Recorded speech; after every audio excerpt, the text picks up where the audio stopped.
Halo semuanya, saya Nur Imsepti Lestari.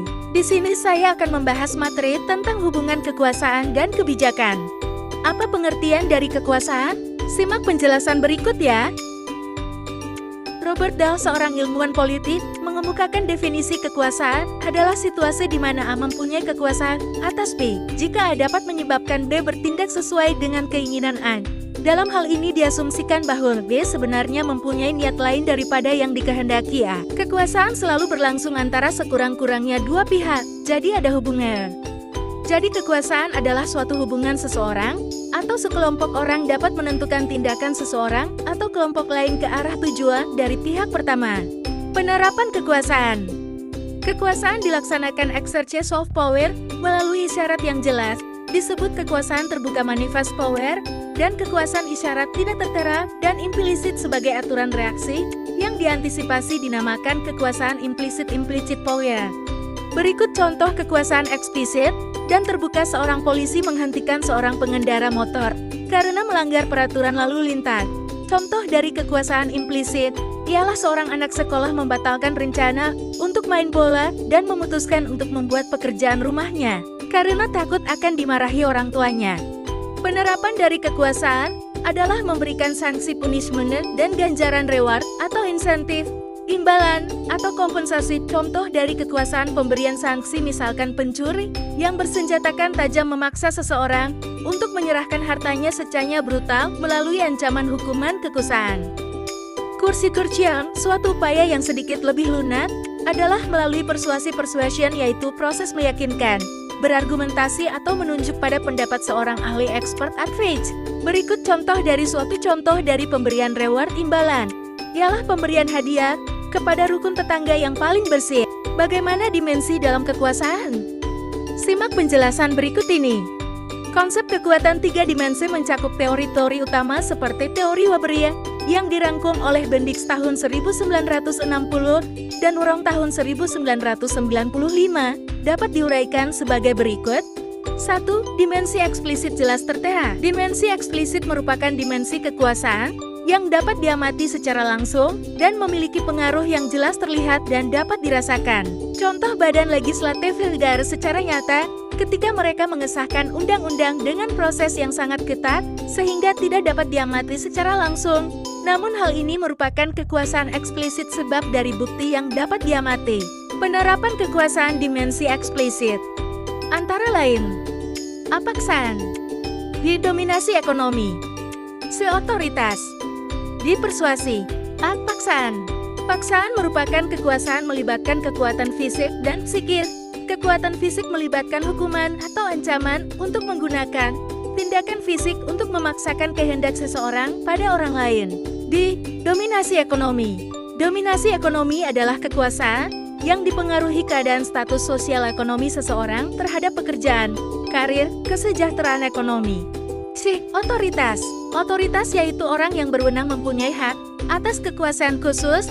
Pengakuan tersebut tidak perlu ditanyakan lagi oleh mereka yang diminta untuk patuh. Tidak diperlukan pemaksaan atau bujukan. Persuasi atau bujukan. Persuasi dan bujukan upaya terang-terangan untuk mempengaruhi perilaku orang lain dengan keyakinan bahwa perilaku yang diinginkan adalah baik. 2. Dimensi implisit atau mobilitas bias. Kekuasaan implisit ialah pengaruh yang tidak dapat dilihat tapi dapat dirasakan, meliputi norma, simbol, aturan, dan tradisi. Jadi kekuasaan bias mobilitas ialah hanya sedikit atau tidak ada aktor yang menyadari bahwa kekuasaan sedang dijalankan. Contoh, pada tahun 1890-an, partisipasi perempuan dan laki-laki Afrika Amerika dalam pemilu dibatasi. Meskipun beberapa negara mempunyai undang-undang yang memperbolehkan perempuan untuk memilih, sebagian besar tidak, dan amandemen hak pilih perempuan terhadap konstitusi AS belum disetujui. Dengan menggunakan kewenangan hukum mereka, Kongres dan sebagian besar badan legislatif secara eksplisit menolak rancangan undang-undang yang memberikan perempuan hak untuk memilih. Oleh karena itu, rendahnya partisipasi perempuan dalam pemungutan suara disebabkan oleh penggunaan kekuasaan dimensi pertama. Berikut contoh dari mobilitas bias. Mobilisasi anak bias dan minoritas RS. Mobilisasi anak bias dan minoritas RS Delpit. adalah seorang pendidik keturunan Afrika Amerika yang telah banyak menulis tentang mobilisasi bias terhadap anak-anak kulit berwarna di sekolah. Sekolah S. David menyarankan agar guru secara eksplisit mengajarkan kode budaya kelas menengah kulit putih kepada anak-anak minoritas, sekaligus mengajarkan mereka untuk memahami dan menghargai warisan budaya mereka sendiri. B. Bias gender di sekolah perbedaan gender. Bias gender di sekolah perbedaan gender serikat telah mengalami feminisasi sejak dini. Kematian lebih dari 500.000 laki-laki dalam perang saudara berarti bahwa perempuan dibutuhkan untuk menjadi staf sekolah. Hasilnya, pengajaran di kelas di lembaga secara konsisten dengan peran sosial yang dianggap sesuai bagi perempuan, karena guru seringkali berperan sebagai ibu masyarakat. C. Bias dalam pilihan sekolah. Salah satu usulan reformasi pendidikan yang paling utama populer adalah pilihan sekolah. Secara teori, mengizinkan orang tua untuk memilih sekolah yang diikuti anak-anak mereka seharusnya membuat sekolah berkualitas tinggi dapat diakses oleh semua anak, termasuk anak-anak dari keluarga miskin dan tidak berpendidikan. 3. Dimensi pembentukan kesadaran. Semua orang adalah penerima dalam dimensi kekuasaan ini, karena kita telah mengalami akulturasi yang merupakan urusan utama masa kanak-kanak. Beberapa institusi sosial sangat penting dalam membentuk kesadaran. Keluarga adalah yang paling penting, karena orang pertama kali belajar bahasa di dalamnya. Bahasa telah lama dikenal sebagai pembentuk kesadaran utama yang menentukan kategori dasar makna yang diterapkan seseorang di dunia. Bagaimana sumber kekuasaan? Simak penjelasan berikut. Sumber kekuasaan terbagi menjadi 4 bagian yaitu 1. Sumber materi kekayaan. 2. Sumber sosial. 3. Sumber pengetahuan. 4. Sumber agama. 1. Sumber materi kekayaan. Sumber kekuasaan dapat juga berupa kekayaan, misalnya, seorang pengusaha kaya mempunyai kekuasaan atas seorang politikus atau seorang bawahan yang mempunyai utang yang belum dibayar. 2. Sumber sosial. Keberadaan sumber sosial tidak kalah penting sekalipun seseorang mempunyai sumber daya materi yang melimpah. Contoh, suatu organisasi akan efektif bila memiliki pemimpin yang terampil dan berkomitmen, prosedur pengambilan keputusan yang dihormati, dan sistem komunikasi yang terencana dan sistematis. 3. Sumber pengetahuan. Istilah kekuasaan pengetahuan dari filsafat Prancis Michel Foucault yang menyamakan kekuasaan dan pengetahuan dengan jelas menunjukkan pentingnya pengetahuan sebagai sumber kekuasaan. Contohnya, orang yang memiliki pengetahuan akan mudah menduduki jabatan, sehingga ia akan memiliki kekuasaan. 4. Sumber agama. Kekuasaan dapat pula bersumber pada kepercayaan atau agama. Beberapa daerah ahli agama mempunyai kekuasaan terhadap umatnya, sehingga mereka dianggap sebagai pemimpin informal yang perlu diperhitungkan dalam proses pembuatan keputusan di tempat itu. Misalnya, seorang direktur mempunyai kekuasaan untuk memecat seorang karyawan, akan tetapi tidak mempunyai kekuasaan terhadap karyawan di luar hubungan kerja ini. Bagaimana hubungan kekuasaan dengan kebijakan? Simak penjelasan berikut.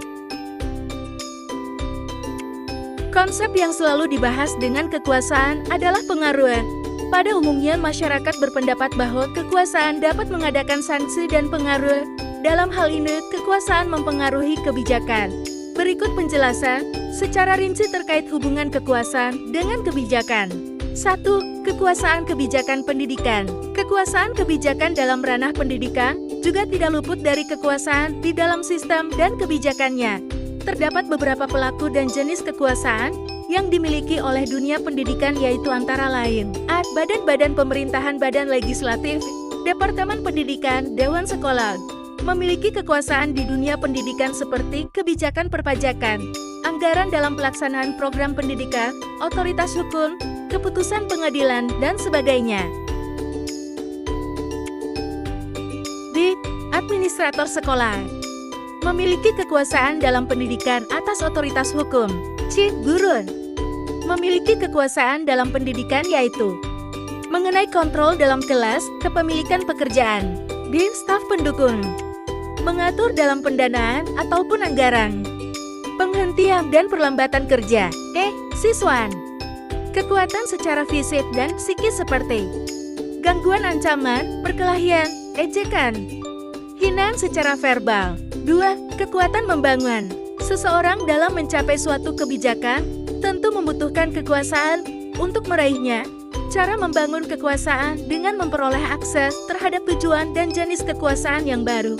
Terdapat simulasi dalam membangun kekuasaan di dunia pendidikan. 3. Kekuasaan dan kepemimpinan yang terdistribusi kepemimpinan dan manajemen bersama. Dalam teori kekuasaan, tidak menjadi masalah apakah sebuah sekolah mempunyai seorang pemimpin, atau beberapa pemimpin, atau berapa banyak dari mereka yang merupakan pemimpin informal dibandingkan pemimpin formal. Kepemimpinan sebagai produk interaksi antara pemimpin dan pengikut yang dibatasi oleh situasi mereka. Kekuasaan memberi peluang untuk mencapai kesepakatan bersama dan kerjasama untuk mencapai tujuan bersama. Jadi, kekuasaan sebagai senjata yang ampuh untuk mencapai tujuan bersama dengan jalan membuat kebijakan. Jadi, kekuasaan adalah kemampuan untuk menjamin terlaksananya kebijakan suatu sistem organisasi. Kebijakan menyangkut tujuan bersama. Jika ada perlawanan, maka pemaksaan melalui sanksi-sanksi dianggap wajar. Bagaimana permasalahan yang ditimbulkan oleh kekuasaan? Simak penjelasan berikut. Berikut uraian mengenai permasalahan dari kekuasaan. 1. Kekuasaan sebagai sarana individu. Seseorang dapat menggunakan kekuasaan untuk mencapai tujuan individu. Misalnya, karena alasan keuangan, seorang pengawas yang mendekati masa pensiun ingin menyelesaikannya mempekerjakannya. Dia untuk mengamankan posisi pekerjaannya, dia dapat membangun kekuasaan individu di daerah tersebut. 2. Kekuasaan sebagai tujuan individu. Seseorang dapat menjalankan kekuasaan semata-mata karena perasaan penting yang dia alami saat melakukannya. Misalnya, seorang kepala sekolah mungkin senang menunjukkannya kekuasaannya terhadap orang tua, guru, siswa, dan staf dengan membuat keputusan sepihak dan tiba-tiba membatalkan keputusan tersebut tanpa penjelasan. Penggunaan kekuasaan sebagai tujuan itu sendiri selalu tidak etis. 3. Kekuasaan sebagai sarana untuk kelompok. Seseorang dapat menggunakan kekuasaannya untuk mencapai tujuan kelompok. Misalnya, guru sains sekolah menengah dapat menggunakan kekuasaannya untuk memperoleh dana guna membeli peralatan laboratorium bagi guru kimia di sekolahnya. Kesimpulan yang dapat kita ambil dari pembelajaran kali ini, yaitu kebijakan kekuasaan dan pendidikan saling terkait, karena pengerahan wewenang secara signifikan mempengaruhi hasil proses pembuatan kebijakan. Itulah materi yang dapat saya sampaikan mengenai hubungan kekuasaan dan kebijakan. Semoga bermanfaat. Saya Nur Imsepti Lestari, mengucapkan terima kasih.